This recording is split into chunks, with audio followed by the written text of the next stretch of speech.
Iya, di pose itu.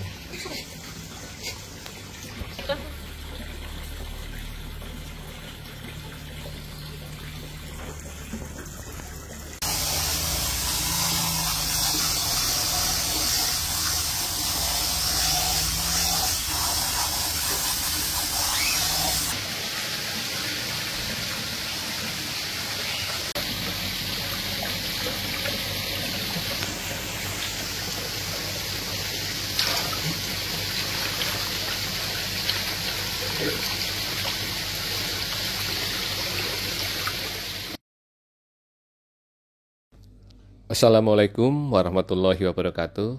Selamat datang di Belajar Cepat Channel, channel yang berisikan tentang pembahasan ilmu pengetahuan dalam segala bidang dan untuk semua kalangan. Semoga bermanfaat. Di kesempatan ini kita akan membahas mengenai gimana sih caranya membersihkan filter mekanik ya. Jadi yang kita akan bersihkan atau kita bahas ini untuk filter mekanik yang kita bersihkan kira-kira 4-5 bulan sekali gitu ya. Yuk kita lihat caranya seperti apa. Pada proses pembersihan filter untuk di chamber kolam koi ini, ya pertama adalah karena ini adalah sifatnya untuk maintenance atau perawatan yang cepat ya, karena cukup dengan dirawat seperti ini mungkin butuh 1 bulan lah ya, 1 bulan sekali. Ini kita pakai sifon dan sistemnya adalah kita isi air selangnya ya, nggak seperti zaman dulu harus disedot gitu. Nah ini caranya begini, karena sifon adalah elevasi dari atas ke bawah menggunakan selang. Nah ini kita akan sedot untuk bagian kotor-kotornya yang ada di permukaan, dan nanti kita lihat ya, jadi kondisi yang di filter dalamnya seperti apa, apakah perlu kita bersihkan. Dan ini pembersihan untuk filter mekanik ya. Nah ini adalah proses sifon atau penyedotan lumpur-lumpur ya, yang hasil uraian dari bakteri aktif. Ketutupan deh kayaknya. Kita lihat begitu banyaknya ya. Ini kira-kira 1 bulan ya, 1 bulan yang lalu.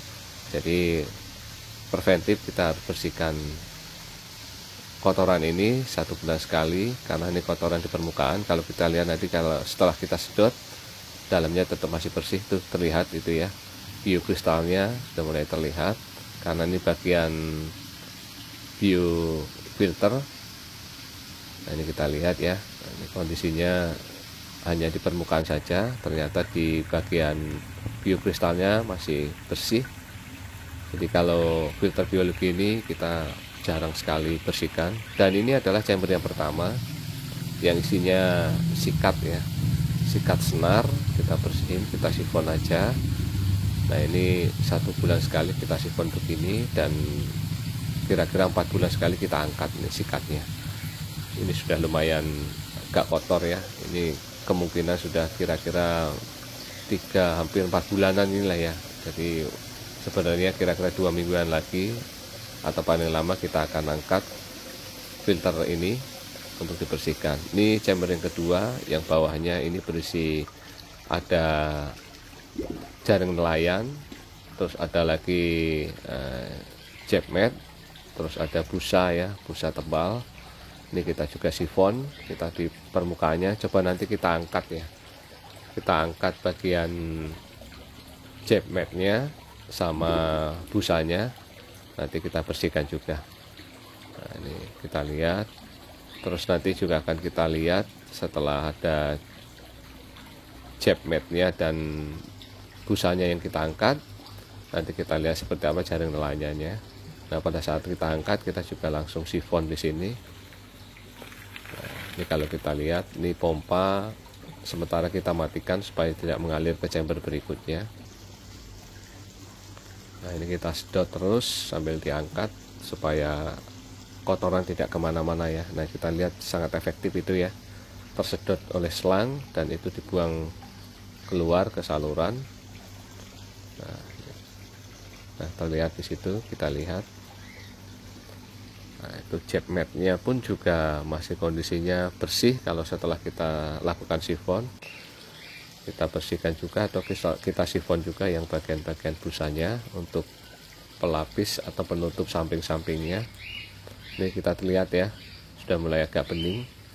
Nah, begitu kita angkat agak kotor lagi, untuk yang di busanya kita sifon lagi.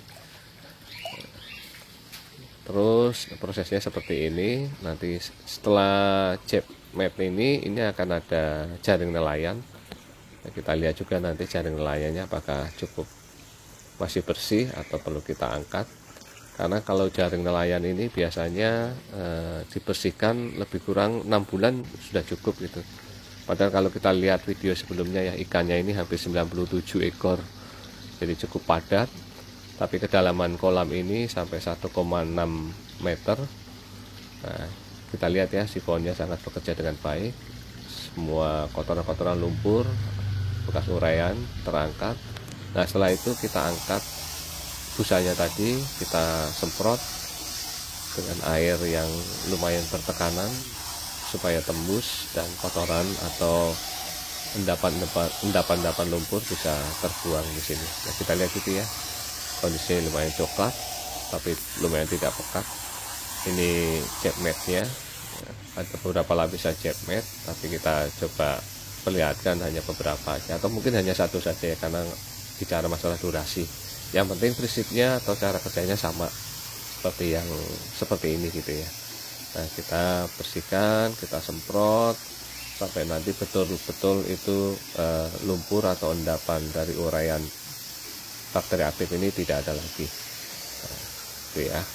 Jadi ini kita setelah lakukan pembersihan kita susun kembali ya. Nah, kita lihat di situ jaring nelayan cukup bersih ya, jadi nggak perlu kita angkat. Kita nggak perlu angkat, dan di bagian filter biologi ini juga bersih ya. Nah, kalau Bapak Ibu atau teman-teman lihat sistemnya secara keseluruhan, bisa lihat link video yang ada di atas ya, atau nanti di akhir video ini bisa terlihat. Nah, ini sementara kita gunakan bypass untuk yang pompanya. Sebetulnya dari chamber ini yang terakhir ini masuk ke bagi shower Bapak Ibu dan teman-teman. Silahkan lihat video sistem ini, ada di video di link ya. Nah, ini kita mulai masukkan, kondisinya sudah bersih ya Bapak Ibu dan teman-teman. Kita masukkan jet matnya ke dalam filter. Kondisinya sudah bersih, walaupun nanti sedikit teraduk, tapi tidak apa-apa karena nanti juga akan terfilter gitu. Nah, selain dilakukan seperti ini, sebaiknya dilakukan pembuangan air sedikit lah ya, kira-kira 10%-an kalau biasanya yang kami lakukan. Itu sudah cukup. Ada yang bilang sampai 20%, tapi dengan kondisi yang lumayan dalam, jadi lumayan airnya butuh banyak, jadi biasanya kami sirkulasi atau kami buang sebagian airnya itu kira-kira 10%-an. Nah, ini walaupun kelihatan itu masih ada kotoran sedikit ya, tapi tidak apa-apa karena memang ini adalah pembersihan rutin 1 bulan sekali, yang artinya hanya di permukaan saja. Tapi overall selama ini juga kondisinya tetap masih bening, dan seperti yang video sebelumnya, ikannya sehat-sehat, airnya bening, oksigennya cukup, dan makannya juga cukup bagus. Bahkan kita isi penuh baknya, ikan tidak lompat, artinya di situ kolamnya cukup nyaman gitu ya. Gitu. Dan bahkan di kolam ini pernah kejadian mati lumayan lama tanpa ada pompa tambahan atau aerator tambahan, ikan tetap masih hidup dan masih sehat gitu. Berarti asupan oksigen yang larut di dalam air berlebih atau cukup untuk beberapa jam ke depan walaupun pompa mati. Nah, itu terbukti bahwasanya sistem sirkulasi sama filterisasinya berjalan dengan baik. Nah, ini kita tutup. Sebetulnya batu ini selain sebagai untuk biologi juga untuk beban gitu ya, supaya ini nanti bisa tenggelam gitu. Fungsinya multifungsi, karena filter biologinya itu sebetulnya ada di chamber berikutnya, termasuk yang ada di bagi shower, dan bagi shower yang ada di atas itu full untuk filter biologi. Jadi gitu Bapak Ibu dan teman-teman Jadi cukup simpel, apalagi kita yang orang-orang sibuk ya, yang punya waktunya hanya terbatas, apalagi hanya libur di minggu hari gitu. Nah, dengan menyisihkan waktu kira-kira 1 sampai 1,5 jam sudah cukup untuk membersihkan filter ini, cukup untuk maintain ikan kita gitu ya. Karena prinsipnya kalau kita merawat ikan koi ya harus kita rawat airnya supaya ikannya sehat dan tumbuh serta warnanya bagus gitu. Itu yang kita bahas untuk pembersihan filter. Next kita akan share lagi gimana sih supaya ikan-ikan kita ini tetap sehat dan makannya rakus gitu ya, dan nyaman gitu. Terima kasih, salam indahnya berbagi kebaikan.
Demikian pembahasan kita kali ini, semoga bermanfaat. Salam indahnya berbagi kebaikan. Terima kasih. Assalamualaikum warahmatullahi wabarakatuh.